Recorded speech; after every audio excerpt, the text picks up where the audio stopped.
Kõik inimesed on sündinud Genuas. Kõik inimesed on näinud lendavaid saari, sest kõik inimesed on sündinud pilvitu kevadtaeva all. Kõikide isad seisavad kambriakna all, kus mulluse klaasi asemel veel seapõied ja koovad unistusi lastele jätkata. Kõik lapsed jooksevad läbi suure rannavärava, pilvitu kevadtaeva alla vahtima, pea kuklas, mudin põlvis, tornikiivri jubedat kõrgust ja luuki, kust ulatub välja köis, sirge nagu pillikeel. Sest lapsed peavad sinna jooksma ja tornikiivrid kõrgusse kaduma ja pilk peab ulatuma pruuni suitsupilveni taeva ja kilgendava mere kohal. Ja siis Kopli mustendavate metsadeni ja siis linnataguste haljendavate lodudeni ja siis alevimajade hallide puruhunnikuteni koos oma mustade peenralaikudega. Ja kõik asuvad vaatama, sest kõik peavad asuma vaatama. Imeköit, hallikas kollast rüssajämedust kanepiköit, 3 kalamaja köiepunu ja valmis hööratatud ja vakshaaval pihuga üle katsutud köit, vägevasti sülmes köit, mis tõmmatud 10 korda ümber tüvepalgi, süllapikkust pilliroo keppi, mille mõlemas otsast paraja õuna suurune kera, pikka kipsmeliste laugudega mustas poisse võlujooki, kuldset baasi, punast baasi, nõtkeid sulg kergeid samme, otse sinise taeva tühjuse taustal vihisemas laus lennul edasi kui vihmaenne pääsute. Vaimustusest kõlisevat rahva summa, bravissimo, bravissimo ja pärast neid poisse Köismäe kohal kõiki teisi akrobaate, tasakaalu harjutajaid, külgetõmbe hurjutajaid, kes kõnnivad selle maa nimelise lendava saare kohal. Suurt Farinit, Charles Blondani mänedžer seljas, Maria Spelterinit, ainsat naist, kes kõndinud üle Niagara, nööritantsijat Pablo Fonki, kelle Beatlesid laulu sisse panid, Susanna Pocoinid, kõige kauem elanud kääbust maailmas, lendavaid Vallendasid, kellest üks kõndis esimesena üle Suure kanjoni, uiguuri Adili Luxoorid, kes elas köiel 60 päeva, norralaste Eskil Rönningspakkenid, kes marssis nööri mööda nagu rahvakunstnik, ühe lendava kuuma õhupalli pardalt teisele ja muidugi Philippe Petit maailma kaubanduskeskuse tornide vahel 1974. aastal ja ikkagi ka meie enda baase suure oki lainetaulu harjal.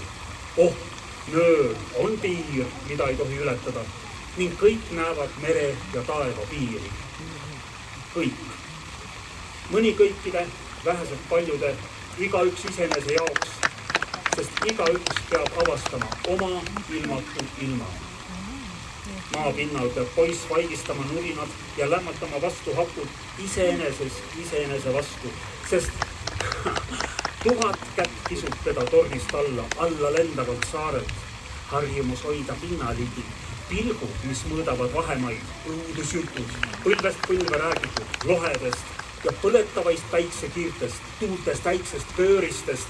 Oi, on see ilm vast turbulentne ja põhjatusse kukkumisest sealpool äärt, kirikutorni tühjusest ja häbist, kui rinna kõrgusel võrgupuul turnides avastad, et sind oli üle võsa maja õuedesse näha ja sa kuuled, kus sa hullvaim kooberdad ja sa põrguline õõtsutad vabe pooleks ja enne, kui sa jõuad latil vasaku jala parema ette latile panna, libiseb latt su õhukese, kontsata talle alt ära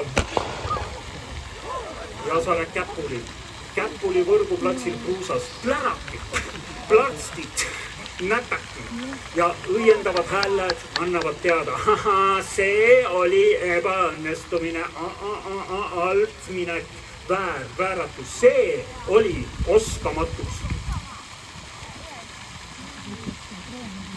Aga ometi tõustakse püsti, sest igaüks suudab mingil hetkel tõusta, varem või hiljem, millalgi, kunagi, ning avastab uue vabe, uue trepi, uue redeli, uue nõlva, kuristikud, lõhed, uue ääre, uue jalatäie õhku, mõtte ja südame tarvis.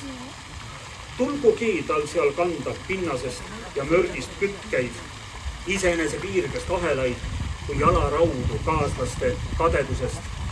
Leitagugi pärast, et pilv, millele ta sattus või mõte, mis teda lennutas või armastus, millest sai ta õhk, pole hoopiski see, mille tema arvas selle olevat.